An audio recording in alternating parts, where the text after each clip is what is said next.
Welcome to Khan's Digital World. Host, the famous author, educator and consultant, Dr. Badrul Khan. Today, Dr. Khan's guest is Dr. Rajesh Mehra from Chantilly Family Practice Center. Here, these two gentlemen are found with part 2 of the two-part series on eHealth. Let's hear out this dialogue. Welcome to Khan's Digital World. I am Badrul Khan. Today, my guest is Dr. Rajesh Mehra. From my last episode of the show, I got so many emails, people asking me to have Dr. Mehra back on the show. And here we have Dr. Mehra back, and we're going to talk about mobile application in healthcare industry and also the telemedicine. Welcome, Dr. Mehra. Thanks for coming back again from your busy time. Appreciate it. Thank you, Dr. Khan. I enjoyed my stay here last time, and I appreciate you asking me to come again and talk to our viewers about how does the digital world help the field of medicine. And as we discussed briefly last time, it's revolutionizing everything from banking to flying, but of course it's also revolutionized healthcare in many ways than one, from making record keeping very smooth, efficient, easily accessible.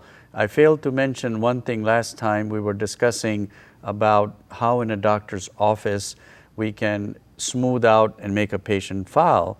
One other advantage I just thought about as we were talking is that now we also give access to the patient to look at their own file. Oh, that's great. So they can just log on to our portal and be able to see all their lab results, because you have to remember. So it is like a medical education for the patients. Absolutely. Because they get to know and have access to the information they always wanted to have, and just in time, because of technology, it allows that to happen. Yeah. It was some kind of a taboo. Even, I'm not that old, but I'm old enough that when I trained, you would never give patient like their results. I mean, like give it to them. You know, it was like, no. These are my results, I'm the doctor. Now it's the opposite. Due to different laws, due to different levels of understanding and education, I insist, that you log on to my portal and be able to see what did your blood show, what was your cholesterol, because now we have this thing called the internet, right? Correct. So when patients get their results, what are they going to do? They're going to log on and say cholesterol. What's the levels? What's high? What's low? So they're going to become more educated. So my plan, and any doctor's plan really, should be an empowered patient.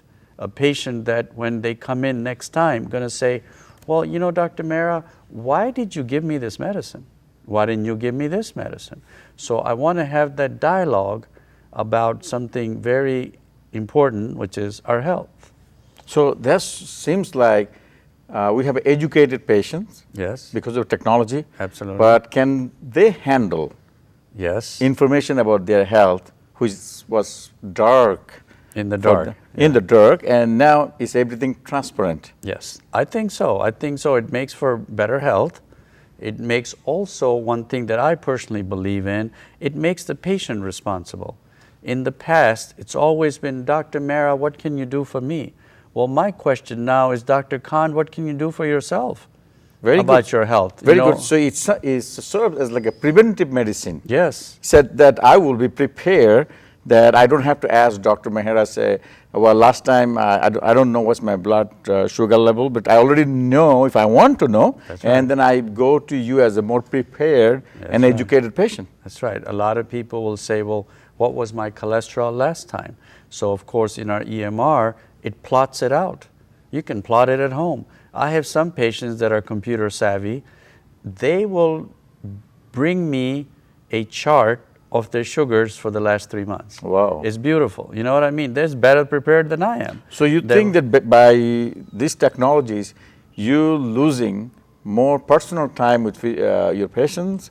Or? No, I don't think I'm losing personal time with patients. It's that sometimes, as I mentioned in my last series, the focus has become a little bit different, that I worry, and all doctors worry, that we have to enter this in a data, into the computer.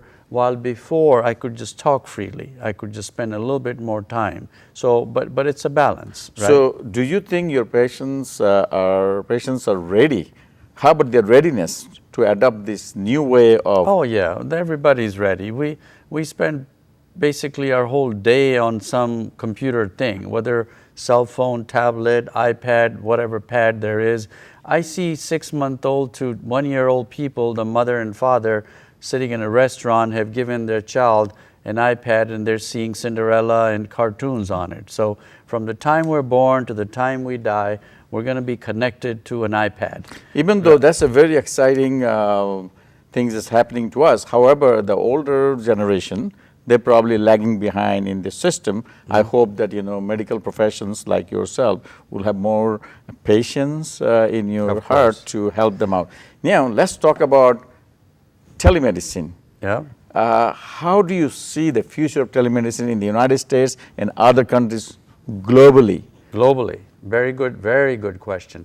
Telemedicine has become extremely popular.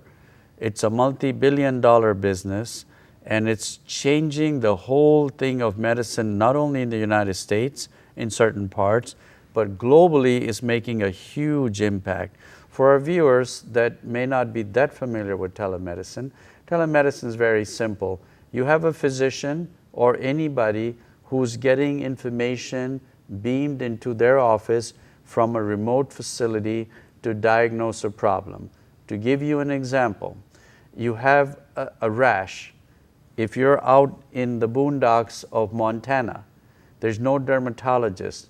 So a physician assistant, a nurse even, can take a picture and or have live television like FaceTime or real just television and be able to beam that picture of the rash to a live online dermatologist who can look at the rash and say, you know what, I think it's this and I want you to prescribe this. That saved that patient about 2 hours of driving to a big city where there's a dermatologist to be seen. Right? Well, this is just one isolated example. This is wonderful. Internationally, I have observed similar in TV programs where especially the health professionals comes to the studio in a capital city and the remote sites, all the poor ladies speaking through some kind of video conferencing tool about their gynecological. It can be anything. So it is very helpful. It saves money, and then physician assistant take the prescriptions. Yeah. So it's a wonderful thing. Now let's talk about mobile apps. I'm gonna, if I may just interject one more thing about the telemedicine before we get to mobile apps, and that is, it's not only consumer to doctor, but it's telemedicine is also becoming very significant from doctor to doctor. I'll give you an example. Yes. Let's say again, there's a town in Montana. There's no neurosurgeon there. So the emergency room doctor takes a picture of again with video conferencing, of a CAT scan of somebody that's bleeding in their head. They don't know whether they should keep the person in that hospital, they should fly the person out by helicopter to a major university. So what they do using telemedicine is they have a neurosurgeon on standby at a university hospital or a major center. They email that, and the neurosurgeon right away, live, online, by phone, by video chat, says to the emergency room doctor, you know what, I think it's okay. You can watch this person for 24 hours. Oh, this is wonderful. So right away, you have just saved a helicopter ride, or vice versa. The neurosurgeon says, you know what, person cannot wait, get a helicopter and get them out of there as soon as you can. So you've saved the life of somebody, because there is no neurosurgeon in that town for about 4 hours away. So the technology allows the expertise from all over the places and to serve mass population. Mass population. I don't have to be in Cincinnati No. to be seen by a cardiologist, whether I'm somewhere else. You could be in Bangladesh and have your cardiology EKG read, right? That's Correct. being beamed from Bangladesh to Cincinnati. Very good. Right? Doesn't matter. So this it's is wonderful. So revolutionized. technology is really a blessing in the field of healthcare. Oh, immensely. Very good. Now, if you want to shed your light on mobile apps. Mobile apps. My goodness, mobile apps have revolutionized the consumer as well as the doctor world. And I will give you a few examples. A few examples would be people now are able to monitor diabetics, their blood sugars themselves, keep a track, keep a log. By using mobile apps, you can monitor your heart rate, your blood pressure. Most importantly, nowadays, everybody's worried about obesity, right? Obesity is an epidemic. About 40 to 60% of our population in the US, forget the world right now, is obese. We can see everything we're eating, how many calories, how many grams of sodium. Before you had to memorize. Now you just, using an app, put in, you're eating a bag or 10 potato chips. Well, how many calories do I have in 10 potato chips and how much do I need to burn to use up that? So mobile apps are also helping the nurses. In other words, like when somebody goes for a home health visit, same thing. You have a person who's elderly who has a wound that's not healing. The nurse will take a picture of that wound and be able to measure it, analyze it, and everything, and send it to a doctor, a plastic surgeon, a wound specialist. And that surgeon, that plastic surgeon, can email and tell the nurse right away, hey, put this kind of bandage, ointment on this wound. So by the time they come back, that wound is already healing. Wonderful. You see, I mean, these are just very, I could talk for hours on this apps. is very important. Dear viewers, it seems that the field of healthcare industry got the most out of emerging technologies, and doctors are coming up with creative ways to use them. And at the end, we, as the citizens of the digital world, are getting best out of it. In fact, I wish that many of you, doctors, nurses, healthcare professionals out there, please share with us how technology is helping you in your profession.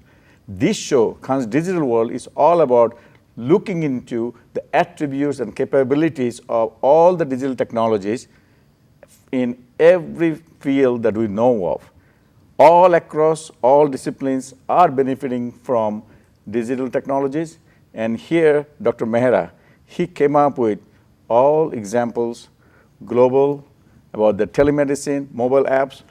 These are all important issues. Please, again, I encourage all of you, the viewers, please watch his shows on this channel where he talks about, he gives good tips and tricks for us to being good and healthy citizens of the world. We need healthy citizens for this digital world, because in the digital world, we will take advantage of all good things happening around us. So obviously technology has some challenges, some ethical consideration. How much information should patients have? And what kind of relationship is being developed between the doctors and patients that are being served? So I welcome your comments, your suggestion for Khan's Digital World. And again, I cannot sum up everything Dr. said here, but I think these are all valuable tips. So thank you, Dr. Mehra, and hopefully we will have him again, because last time we got a lot of email that asking having him to be invited here again. So we had him here, and he was very kind enough. So I will see you next time, and thanks for watching. Thank you. Thank you for having me. Thank you.